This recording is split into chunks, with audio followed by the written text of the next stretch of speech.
여러분 안녕하세요. 서어리 기자입니다. 이번 시간에는 국회 입법 절차와 관련해서 자주 나오는 질문에 대해 짚고 넘어가는 시간을 가지도록 하겠습니다. 제가 예상되는 질문 몇 개를 뽑아서 정리했습니다. 정말 각양각색입니다.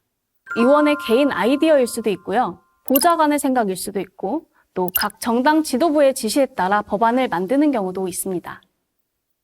일단 아무래도 의원의 관심사인 경우가 많습니다. 법안 발의에는 상임위 제한도 없습니다. 교육위 소속 의원이 방송법 개정안을 발의할 수도 있고 국방위 소속 의원이 연금법 개정안을 발의할 수도 있습니다. 사회적인 재난 참사, 사건 사고가 났을 때 언론 보도를 보고 법을 발의하는 경우도 많습니다.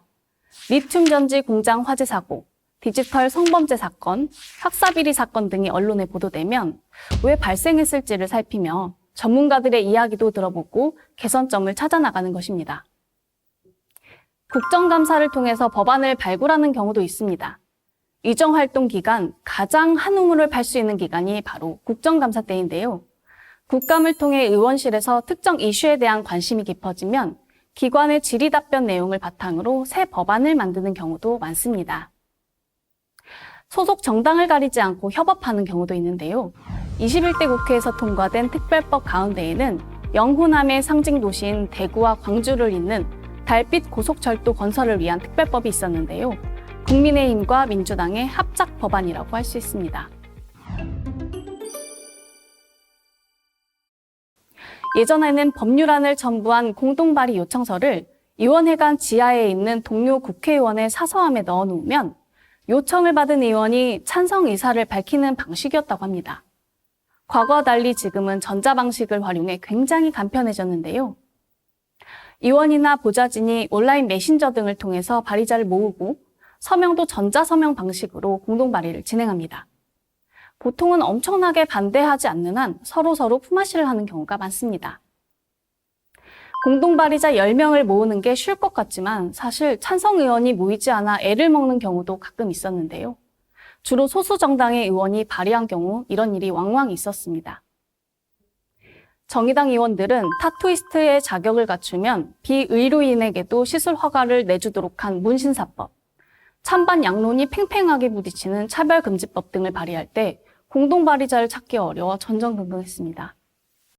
국민의힘의 한 의원은 과거 다른 정당 소속이었을 당시 외국인 가사도우미에게 최저임금을 적용하지 않는 법안을 발의했다가 비난 여론을 의식한 동료 의원들이 찬성을 철회해 한때 10명을 채우지 못한 일도 있었습니다.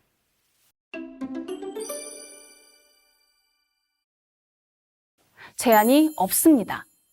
그래서 발의 건수가 제각각입니다. 20대 국회에서 똑같이 4년의 활동을 하고도 696건을 발의한 의원이 있는가 하면 5건도 채 발의하지 않은 의원도 있었다고 합니다.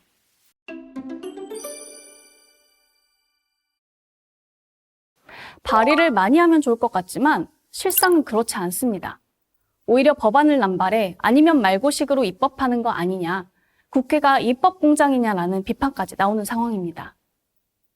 21대 국회만 보더라도 발의된 법률안은 총 23,650건으로 역대 최고치를 찍었는데요. 이 중 법률로 공포된 처리 법률안은 역대 최저 비율인 7,219건, 30.5%에 그쳤습니다. 발의된 10개 중에 7개는 아예 국회에서 논의도 되지 못한 채 사라진 셈입니다. 보여주기식이냐는 비판이 나올 수밖에 없겠죠.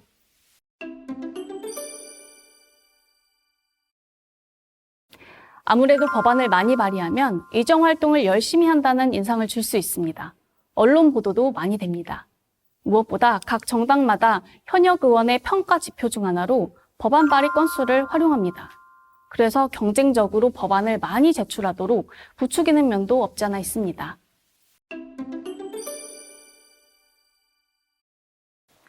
일단 의원 평가 시에 정성평가 역량을 기르기 위한 각 정당의 의지가 중요하겠고요. 일각에서는 입법 영향 분석 제도를 도입할 필요가 있다는 목소리도 있습니다.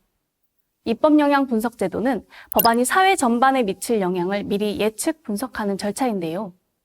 심의 단계부터 과학적 분석에 의한 효과를 검증하고 부작용을 사전 점검하고 또 이 때문에 빠른 의안 처리가 가능하다는 장점이 있습니다. 다만 다수 의원들이 취지에는 찬성하면서도 의원 입법을 제약하는 수단이 될 수 있다며 도입을 반대하고 있습니다.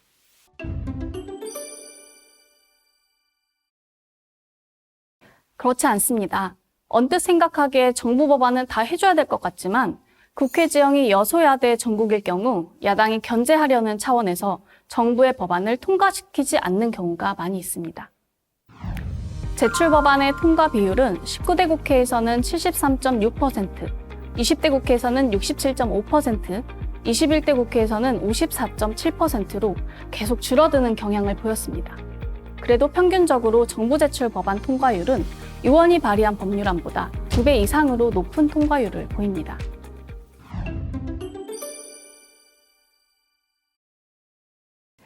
발의된 법안은 상임위에서 본회의로 넘어가기 전 법사위를 꼭 거쳐야 합니다. 법사위는 한마디로 마지막 문지기 역할을 하는 곳인데요. 다른 위원회에서 심사를 마친 모든 법안의 체계 자구 심사를 담당합니다. 체계 자구 심사권이란 쉽게 말해 상임위에서 의결한 법안이 관련법과 충돌하지는 않는지, 그리고 법안에 적힌 문구가 적정한지를 심사하는 기능을 의미합니다.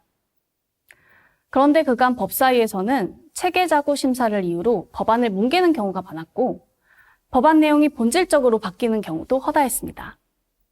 이 때문에 2021년 여야 합의로 국회법을 개정하면서 체계자구 심사 시에 월권을 행사하지 못하도록 못 박았는데요.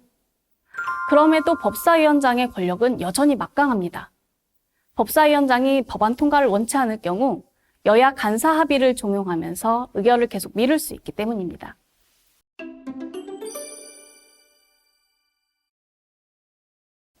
사람, 장소, 사항 등에 특별한 제한이 없이 일반적으로 적용되는 법을 일반법이라고 합니다.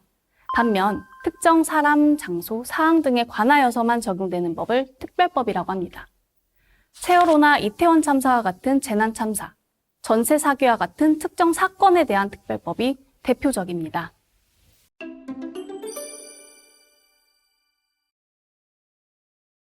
우리가 특검이라고 부르는 제도는 특별검사제의 준말로 고위공직자의 비리나 위법 혐의가 발견되었을 때 수사와 기소를 행정부로부터 독립된 변호사가 담당하게 하는 제도입니다.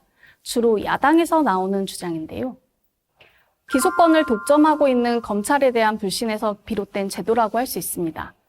김건희 특검법, 최혜병 특검법 등 민주당 입장에서는 검찰 수사 자체의 공정성을 기대할 수 없거나 수사가 공정하게 이루어졌다라고 볼 수 없을 때 도입하자고 하곤 합니다.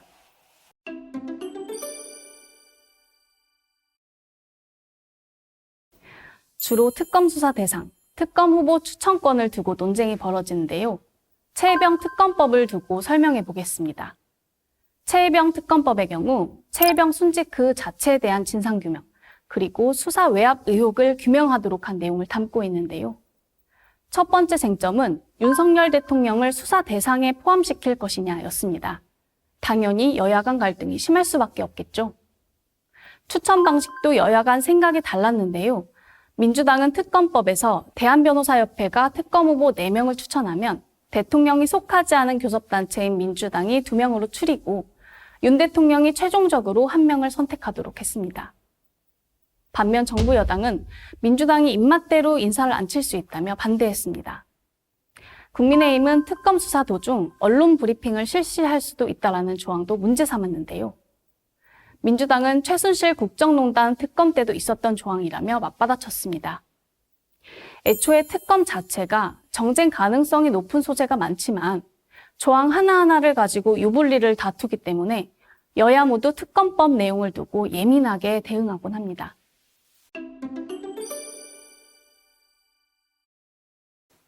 그건 아닙니다. 다른 정부에서도 거부권의 행사는 종종 있었습니다. 대통령은 특정 법률안에 의의가 있을 때 15일 내에 이의서를 붙여 국회로 돌려보내는데요. 이를 두고 대통령의 제2요구권, 이른바 거부권이라고 합니다. 제2가 요구된 법안은 무기명 투표로 표결하며 본회의에서 재적 의원 과반 출석과 출석 의원 3분의 2 찬성으로 표결합니다. 역대 대통령 거부권 행사 횟수를 살펴보면 이승만 정부 때는 45번, 박정희 정부 때는 5번, 노태우 정부 7번, 노무현 정부 6번, 이명박 정부 1번, 박근혜 정부 2번, 문재인 정부 때는 없었고요. 윤석열 정부 들어서는 2024년 7월 1일 기준 총 14건입니다. 재임 기간이 비교적 길었던 이승만 정부를 제외하면 윤석열 정부에서 확실히 행사 횟수가 많긴 합니다. 하지만 문재인 정부를 제외한 나머지 모든 정부에서 거부권 행사 사례가 있었습니다. 지금까지 국회 입법 과정에 대한 여러 질문들을 살펴보았습니다. 법안의 목적은 국민 삶의 긍정적인 변화를 도모하는 것입니다. 결국 좋은 법안을 만들기 위해서는 국민에게 필요한 것이 무엇인지 끊임없이 찾아보는 과정이 필요한데요. 그러자면 국민과 국회의 다리 역할을 하는 우리 언론의 역할이 정말 중요하다고 할 수 있을 것입니다. 국회가 보다 좋은 법을 만들기까지 신입 기자 여러분의 감시와 격려를 부탁드립니다. 지금까지 서울이 기자였습니다. 감사합니다.